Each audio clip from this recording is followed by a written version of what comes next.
വിഴിഞ്ഞം അന്താരാഷ്ട്ര തുറമുഖം കേരളത്തിന്റെ വികസനത്തിന് നാഴികക്കല്ലായി മാറിയതോടെ കയറ്റുമതിക്കും ചരക്ക് ഗതാഗത നീക്കങ്ങൾക്കും സഹായകമായ വിധത്തിൽ സംസ്ഥാനത്തെ മറ്റു തുറമുഖങ്ങളെയും വികസിപ്പിക്കേണ്ടതിന്റെ ആവശ്യകത പതിന്മടങ്ങായിട്ടുണ്ട്.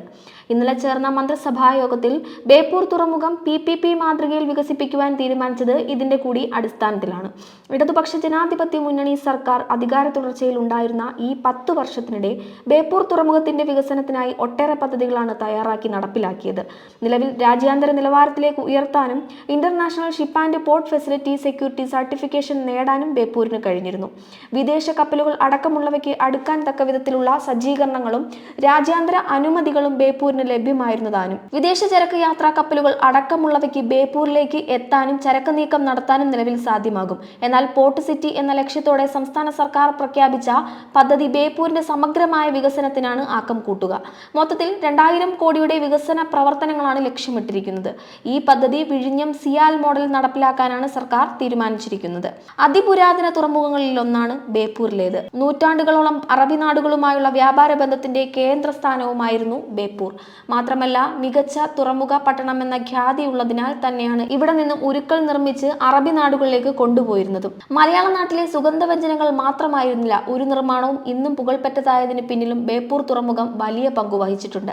പശ്ചിമഘട്ട മലനിരകളിൽ നിന്നും വെട്ടിയെടുത്ത ഈടുറ്റ തടികൾ ചാലിയാറിലൂടെ എത്തിച്ച് പ്രഗത്ഭന്മാരായ തച്ചന്മാരുടെ കരവിരുതിൽ കടൽ കടക്കാനുള്ള യാനങ്ങളാക്കി മാറ്റുന്ന പ്രക്രിയ ബേപ്പൂരിന് മാത്രം അവകാശപ്പെട്ടതായിരുന്നു.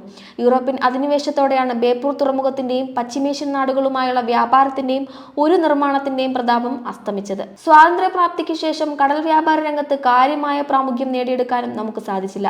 ഗൾഫിലേക്കുള്ള മലയാളികളുടെ പ്രവാസത്തിന് അരനൂറ്റാണ്ട് പിന്നിട്ട ഇക്കാലത്ത് കയറ്റുമതി ഇറക്കുമതി രംഗത്ത് വലിയ മുന്നേറ്റം ഉണ്ടായിട്ടുണ്ടെങ്കിലും ചരക്കു നീക്കത്തിന് കപ്പൽ ഗതാഗതത്തെയോ തുറമുഖങ്ങളെയോ ആശ്രയിക്കാൻ നമുക്ക് മടിയായിരുന്നു. ഏറ്റവും ചെലവ് കുറഞ്ഞ ചരക്ക് ഗതാഗത സംവിധാനമാണ് തുറമുഖങ്ങൾ കേന്ദ്രീകരിച്ച് ലോകത്തെമ്പാടും നടക്കുന്നത്. കാലത്തിനനുസരിച്ച് മാറാനും വികസന പദ്ധതികൾ ആവിഷ്കരിക്കാനും ഏറെ വൈകിയെങ്കിലും വിഴിഞ്ഞം തുറമുഖം യാഥാർത്ഥ്യമാക്കുന്നതിൽ ഭരണ തുടർച്ച നേടിയ ഇടതുപക്ഷ ജനാധിപത്യ മുന്നണി സർക്കാരിന്റെ ഇച്ഛാശക്തി ഈ രംഗത്തെ പിന്നോക്കാവസ്ഥയെയും മറികടന്നു. ഇനി വേണ്ടത് വിഴിഞ്ഞത്തേക്ക് കുറഞ്ഞ ചിലവിൽ ചരക്കുകൾ എത്തിക്കാനുള്ള ചെറു തുറമുഖങ്ങളുടെ ശൃംഖലയൊരുക്കുക എന്നതാണ്. കൊച്ചി തുറമുഖം കാലങ്ങളായി മികച്ച നിലയിൽ തന്നെ പ്രവർത്തന സജ്ജമാണ്. പുരാതന തുറമുഖ നഗരങ്ങളായ കൊല്ലം, കോഴിക്കോട്, ബേപ്പൂർ, കണ്ണൂർ, അഴീക്കൽ തുറമുഖങ്ങളെ വികസിപ്പിച്ച് കേരളത്തിന്റെ ചരക്കുനീക്ക സംവിധാനങ്ങളെ കാലാനുസൃതമായി പരിഷ്കരിക്കുക എന്ന ലക്ഷ്യത്തോടെയാണ് സംസ്ഥാന സർക്കാർ പദ്ധതികൾ തയ്യാറാക്കിയത്. അതിന്റെ ഭാഗമായി ബേപ്പൂരിലും അഴീക്കലും വലിയ തോതിൽ തന്നെ നവീകരണ പ്രവർത്തനങ്ങളും ആധുനികവൽക്കരണ നടപടികളും നടത്തി. അടുത്തപടിയായാണ് ബേപ്പൂർ തുറമുഖം PPP മാതൃകയിൽ വികസിപ്പിക്കുവാൻ മന്ത്രിസഭായോഗം അംഗീകാരം നൽകിയത്. ഭാവിയിൽ ബേപ്പൂരിനെ ഒരു തുറമുഖ നഗരമാക്കി മാറ്റാനും നാടിനാകെ സാമ്പത്തികവും സാമൂഹികവുമായ അഭിവൃദ്ധി കൈവരിക്കാനും ഈ പദ്ധതിയിലൂടെ സാധിക്കും. നിരവധി പേർക്ക് തൊഴിൽ അവസരം സൃഷ്ടിക്കുന്നതിനും നിലവിൽ തൊഴിൽ ചെയ്യുന്നവരുടെ വരുമാനം വർദ്ധിക്കുന്നതിനും ഇതിലൂടെ സാധിക്കും. കേരളത്തിന്റെ സ്ഥലലഭ്യതയുടെ പരിമിതി വൻകിട വ്യവസായശാലകളുടെയും നിർമ്മാണ പദ്ധതികളുടെയും സ്ഥാപനത്തിന് വലിയ തടസ്സം തന്നെയാണ്. അതേസമയം മൂല്യവർദ്ധിത വസ്തുക്കൾ, കാർഷികോൽപ്പന്നങ്ങൾ അടക്കമുള്ളവയുടെ കയറ്റുമതിക്ക് സാധ്യതകൾ ഏറെയാണ്. എന്നാൽ അവ കുറഞ്ഞ ചിലവിൽ കയറ്റുമതിക്ക് സജ്ജമാക്കുക എന്നത് വലിയ വെല്ലുവിളി തന്നെയാണ്. അതിനുള്ള പരിഹാരമാണ് തുറമുഖങ്ങൾ വഴിയുള്ള ചരക്കു നീക്കം.